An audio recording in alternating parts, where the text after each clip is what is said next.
Shabbat Shalom, friends. From the standpoint of civil rights in America, this week was awful.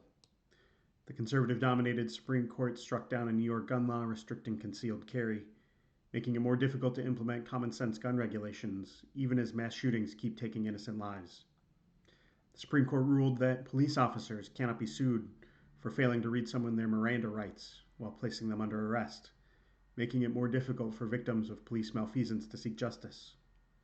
And above all, the Supreme Court struck down Roe v. Wade, the 1973 ruling that guaranteed federal constitutional protection of abortion rights, meaning that nearly all abortions are now or will soon be banned in nearly half the states. This means that countless pregnant people will be subject to the horrific inhumanity of being forced to carry unwanted pregnancies to term. Moreover, there can be no doubt that all intentions have been laid bare at this point. The court's agenda is a system-wide rollback of civil rights, including those we've taken for granted our whole lives, like the right to use contraceptives. You don't need me to explain the headlines to you, and I hope you don't need me to explain the consequences to you. What's ahead of us isn't as unknown as the land of Canaan was to the Israelites. In Parashat Shelach, the scouts come back after their 40-day reconnoiter with a report of almost mythic proportions. A land zavat chalav udvash, flowing with milk and honey, where clusters of grapes grow so large they need to be carried on a frame by two men. A land of fortified cities, inhabited not just by ordinary people, but by giants, even demigods, the Nephilim, about whom the scouts say, Vanihi ve'einenu kachagavim, v'chen hayinu be'einehem. We looked like grasshoppers to ourselves, and so we must have looked to them. It's an almost exquisite articulation of self-doubt. These people are utterly convinced that their mission is impossible, that the inhabitants of Canaan cannot ever be overcome. So much so that they project their own sense of inadequacy, their own unsuitability to meet the moments onto others, saying to one another, it's already over. Everyone knows it can't be done. But a midrash in this parsha imagines God reacting to hearing this statement.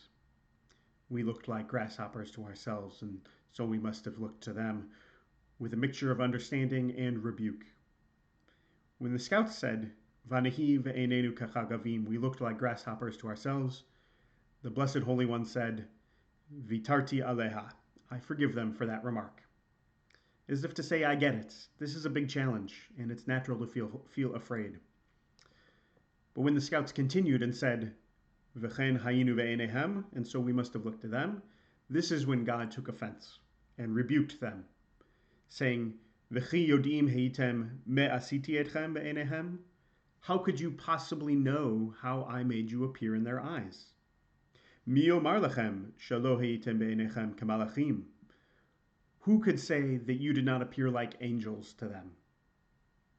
Now, this exchange underscores the insidious nature of self-doubt, the way we can mistake it for the truth.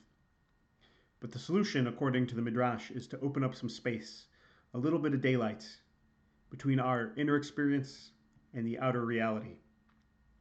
Maybe, just maybe, what we might think is true isn't really true. This is the space where we find hope, where we find possibility. The voice of God is the voice that says to us, I understand you feel afraid. I understand you feel small. But take a minute. Leave room for the possibility that your fear isn't the whole story. The mission we're on, to convince the world that every human being is Tselem Elohim, a reflection of the divine image, and therefore inherently deserving of dignity and decency. It's a big one, and it's a scary one. What can we do in the face of such reckless hate? We all have a tendency to see ourselves as grasshoppers at times. And thus, we need to be continually reminded to expand our vision, to remember that we stand in every moment before a loving God who's not discouraged with us.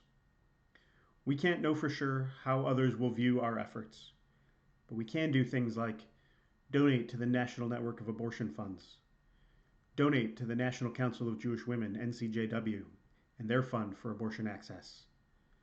We can go to JewsForAbortionAccess.org and find information about more ways to help provide direct supports, to advocate for abortion access from a perspective grounded in Jewish values. Men, if you don't plan to father more children, get a vasectomy. Encourage your friends to get one.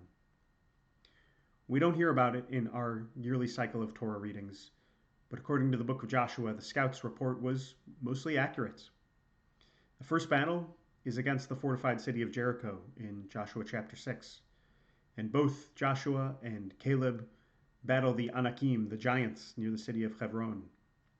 The conquest of Canaan really was a tremendous challenge. Our challenge is also tremendous, and our challenge is also set before us. And we must continue to pursue it with determination and despite our doubts. Shabbat Shalom.